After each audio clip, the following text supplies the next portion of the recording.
Today we're diving into 4 words that carry with them tales of chaos, betrayal, transformation and nostalgia. From a wild brawl at a fair in Dublin to the stirring ache of connecting with someone you will never meet. These words have stories to tell and I'm here to share them with you. The words are Donnybrook, quisling, metanoia and moledro. Let's get into them. But first, do subscribe to The English Nut on Facebook, YouTube, Instagram and X. Thank you.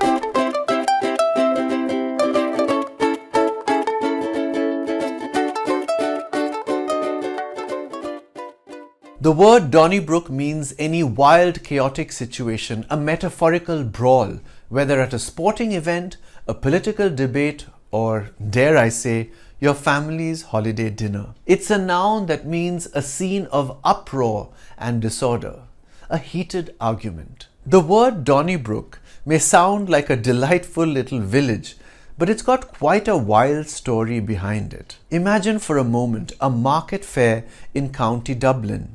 Around the year 1200, the Donnybrook Fair began, and for centuries it was a social hotspot. But as time went on, the fair became infamous for its brawls and public chaos. It got so rowdy, in fact, that in the 19th century, the fair had to be shut down because it was more fisticuffs than festivities.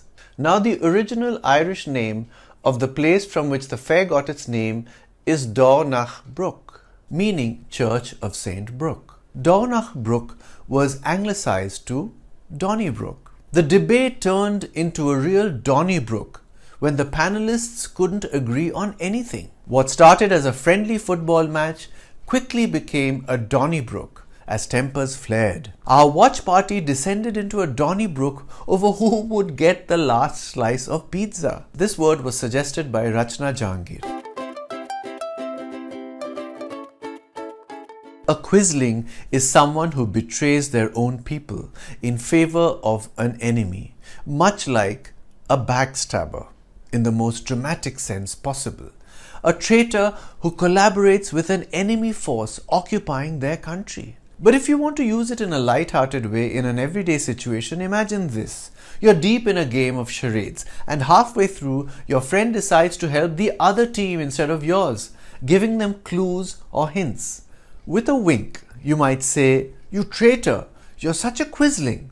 It's a playful jab for a harmless little act of betrayal. But it is a word with a dark past. Quisling refers to a traitor, but not just any traitor. It's named after Vidkun Quisling, a Norwegian military officer who betrayed his own country by collaborating with Nazi Germany during World War II.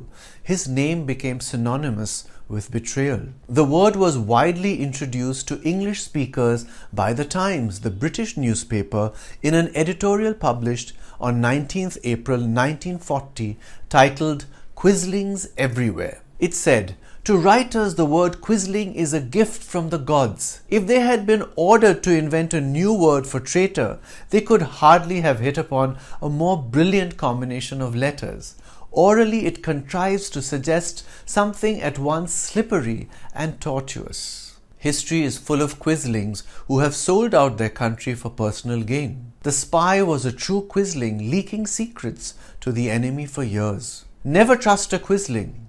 They'll betray you the moment it benefits them. This word was suggested by Maruti Nandan Shukla. Now, from brawls and betrayal, let's take a turn to something a bit more uplifting. Metanoia. Metanoia is a noun that means a profound, transformative change of heart, a spiritual conversion.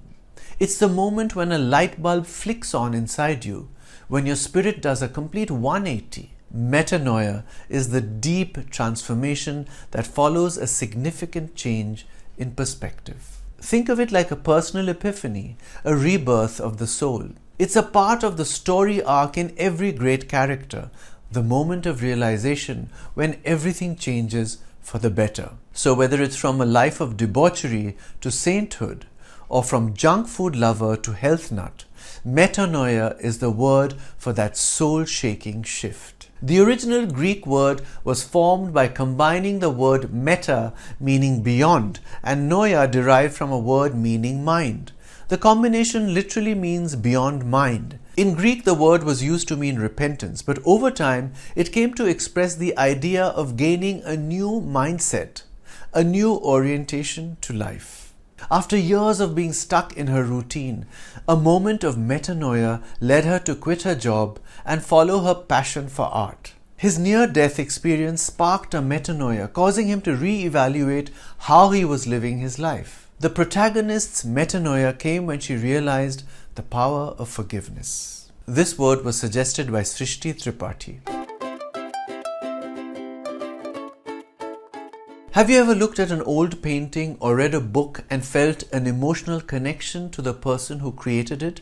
Someone who isn't there anymore. That bittersweet ache is moledro.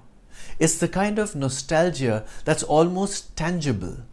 A connection to the past that leaves a soft, lingering sadness, but also warmth. This word is from the Dictionary of Obscure Sorrows written by John Koenig. It's a dictionary of made-up words for emotions we feel but don't have the words to describe. Koenig says it's about that writer or artist who lived long ago and far away but can still get inside your head and leave behind morsels of their experience like the little piles of stones left by hikers that mark a hidden path through unfamiliar territory. Beautiful, isn't it? Now you might be thinking, but this is a made-up word. Of course it is, but weren't all words made up at some point? As I gazed at the painting, a profound feeling of moledro washed over me, knowing the artist had once stood where I stood, pouring his emotions into each brushstroke. Every time I play Bach on the piano, moledro takes hold, and I can almost hear his heart beating through the keys. A quiet moledro settled over me, knowing that the author and I shared a fleeting connection, despite the centuries that separated us. This word was suggested by Indranil Sen. Life is full of its Donnybrooks, those chaotic moments where everything seems to be falling apart. And sometimes we encounter quislings, those who sell us out to the enemy. But even in the midst of betrayal and turmoil, there's always the possibility of metanoia, a transformation that changes the course of our lives. And no matter how far we go, the warmth of moledro, that nostalgic connection to the past, follows us like a quiet shadow. Let me know your thoughts about this episode in the comments section. I'm the English Nut. Bye for now.